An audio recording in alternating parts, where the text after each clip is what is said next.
നമസ്കാരം. തിരുവനന്തപുരം ലത്തീൻ അതിരൂപത media commission news time. പ്രധാന വാർത്തകൾ. ക്രിസ്തുവിലേക്ക് ദൈവജനത്തെ നയിക്കാൻ തിരുവനന്തപുരം അതിരൂപതയിൽ നിന്നും 9 നവവൈദികർ കൂടി. തിരുവനന്തപുരം അതിരൂപതയിലെ വൈദികഗണത്തിലേക്ക് 9 നവവൈദികർ കൂടി. പാളയം സെയിന്റ് ജോസഫ് മെട്രോപൊളിറ്റൻ കത്തീഡ്രലിൽ നടന്ന ഭക്തിസാന്ദ്രമായ ചടങ്ങിൽ അതിരൂപതയിലെ 9 ഡീക്കന്മാർ വൈദികപട്ടം സ്വീകരിച്ചു. തിരുക്കർമ്മങ്ങൾക്ക് അതിരൂപത അധ്യക്ഷൻ മോസ്റ്റ് റവറൻ ഡോക്ടർ തോമസ് ടെനെറ്റോ മെത്രോപൊലിത്ത മുഖ്യ കാർമ്മികത്വം വഹിച്ചു.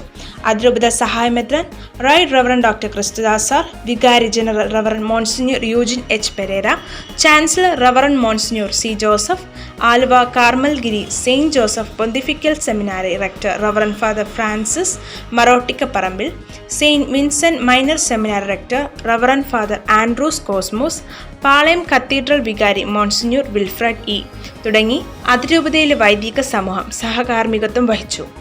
വൈദികാർത്ഥികളും മാതാപിതാക്കളും മുഖ്യ കാർമ്മികനും സഹകാർമ്മികർക്കുമൊപ്പം പ്രദക്ഷിണമായാണ് ദേവാലയത്തിൽ തിരുക്കർമ്മങ്ങൾക്കായി പ്രവേശിച്ചത്.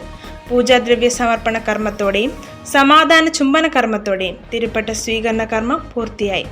അതിരൂപതയിലെ സമർപ്പിതരും നവവൈദികരുടെ ബന്ധുക്കളും അൽമായരും ഉൾപ്പെടെ 100 കണക്കിനു പേർ തിരുക്കർമ്മങ്ങളിൽ സന്നിഹിതരായിരുന്നു. സ്ഥാനാർത്ഥികളുമായുള്ള മുഖാമുഖം പരിപാടി കൊണ്ടും കൊടുത്തും മുന്നേറി. പുറത്ത് വേനൽ ചൂട്, അകത്ത് തെരഞ്ഞെടുപ്പ് ചൂട്. സ്ഥാനാർത്ഥികളുടെ അവകാശവാദങ്ങൾ, കാണികളുടെ ചൂടേറിയ ചോദ്യങ്ങൾ, മേൽവഴക്കത്തോടെ ഉത്തരം നൽകുന്ന സ്ഥാനാർത്ഥികൾ. ആനിമേഷൻ സെന്ററിൽ തിരുവനന്തപുരം പാർലമെന്റ് മണ്ഡലത്തിലെ സ്ഥാനാർത്ഥികളുമായി നടന്ന മുഖാമുഖം പരിപാടി കൊണ്ടും കൊടുത്തും മുന്നേറി. തിരുവനന്തപുരം അതിരൂപത രാഷ്ട്രീയ കാര്യസമിതി സംഘടിപ്പിച്ച മുഖാമുഖം പരിപാടിയായിരുന്നു വേദി. തിരുവനന്തപുരം പാർലമെന്റ് മണ്ഡലത്തിലെ സ്ഥാനാർത്ഥികളായ ഡോക്ടർ ശശി തരൂറും ശ്രീ രാജീവ് ചന്ദ്രശേഖറും പരിപാടിയിൽ പങ്കെടുത്തു. തീരദേശ ജനത അഭിമുഖീകരിക്കുന്ന നീറുന്ന പ്രശ്നങ്ങളെ അടിസ്ഥാനമാക്കി KLCA അതിരൂപത പ്രസിഡന്റ് പാട്രിക് മൈക്കിൾ അവതരിപ്പിച്ച അവകാശ പത്രിക അടിസ്ഥാനമാക്കിയാണ് സംവാദം മുന്നോട്ട് പോയത്.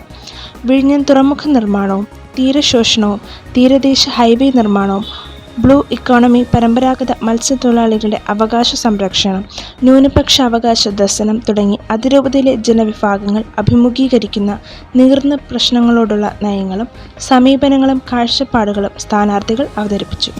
ആറ്റിങ്ങൽ ലോക്സഭാ മണ്ഡലത്തിൽ നീറുന്ന മനസ്സുമായി സ്ഥാനാർത്ഥികൾക്ക് മുമ്പിൽ തീരദേശവാസികൾ. മത്സരിക്കുന്ന സ്ഥാനാർത്ഥികളുമായുള്ള സംവാദം മേനംകുളം മരീൻ എഞ്ചിനീയറിംഗ് കോളേജ് ഓഡിറ്റോറിയത്തിൽ നടന്നു. ലത്തീൻ ജനത അഭിമുഖീകരിക്കുന്ന പ്രശ്നങ്ങൾ ഉൾക്കൊള്ളുന്ന അവകാശ പത്രിക സ്ഥാനാർത്ഥികളുടെ മുമ്പിൽ അവതരിപ്പിച്ചു. വിജയിക്കുന്ന സ്ഥാനാർത്ഥി തീരദേശവാസികളുടെ പ്രശ്നങ്ങളോടുള്ള സമീപനം എങ്ങനെയായിരിക്കുമെന്ന് വ്യക്തമാക്കുന്ന വേദിയായി തീർന്നു മുഖാമുഖം പരിപാടി. ചർച്ചയിൽ പ്രഥമമായും മുതലപ്പൊഴി, തീരദേശ ഹൈവേ വിഷയങ്ങളാണ് എല്ലാവരും ഉന്നയിച്ചത്.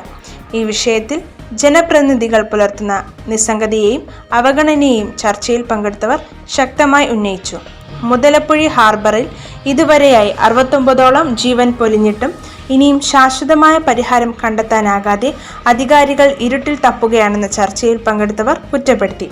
തീരദേശ ഹൈവേ പദ്ധതി നടപ്പാക്കുന്നതിന്റെ ഭാഗമായി സർവേ കല്ലുകൾ സ്ഥാപിച്ചതിനെ പറ്റിയുള്ള ആശങ്ക സ്ഥാനാർത്ഥികളുടെ മുൻപിൽ അവതരിപ്പിച്ചു. കോൺഗ്രസ് സ്ഥാനാർത്ഥി അടൂർ പ്രകാശ് താൻ ഇത് സംബന്ധിച്ച് നിരവധി പ്രാവശ്യം പാർലമെന്റിൽ ഈ വിഷയം ഉന്നയിക്കുകയും പരിഹാരം കാണാൻ പരിശ്രമിക്കുകയും ചെയ്തതായി അറിയിച്ചു. ജാതീയമായ വേർതിരിവുകളില്ലാതെ കടലിന്റെ മക്കൾക്കെന്ന നിലപാടിൽ ഉറച്ചു നിൽക്കുമെന്ന് LDF സ്ഥാനാർത്ഥി അഡ്വക്കേറ്റ് ജോയി പറഞ്ഞു. NDA സ്ഥാനാർത്ഥിയുടെ അസാന്നിധ്യത്തിൽ അദ്ദേഹത്തിന്റെ നിലപാട് സദസ്സിൽ വായിച്ചു. ഇടതുപക്ഷ സർക്കാർ മുതലപ്പൊഴി ഹാർബറിൽ നിലനിൽക്കുന്ന അപകടാവസ്ഥ ഇല്ലാതാക്കുന്നതിന് അദാനി പോർട്സുമായി ചേർന്ന് നടത്തിയ ശ്രമങ്ങൾ സ്ഥലം MLA കൂടിയായ വി ശശി വിവരിച്ചു. കൂടുതൽ വാർത്തകൾക്കും വിശദാംശങ്ങൾക്കുമായി മീഡിയ കമ്മീഷൻ ന്യൂസ് പോർട്ടലോ ഫേസ്ബുക്ക് പേജോ സന്ദർശിക്കുക. അടുത്ത ന്യൂസ് ബുള്ളറ്റിനിൽ വീണ്ടും കാണുന്നതുവരെ നന്ദി.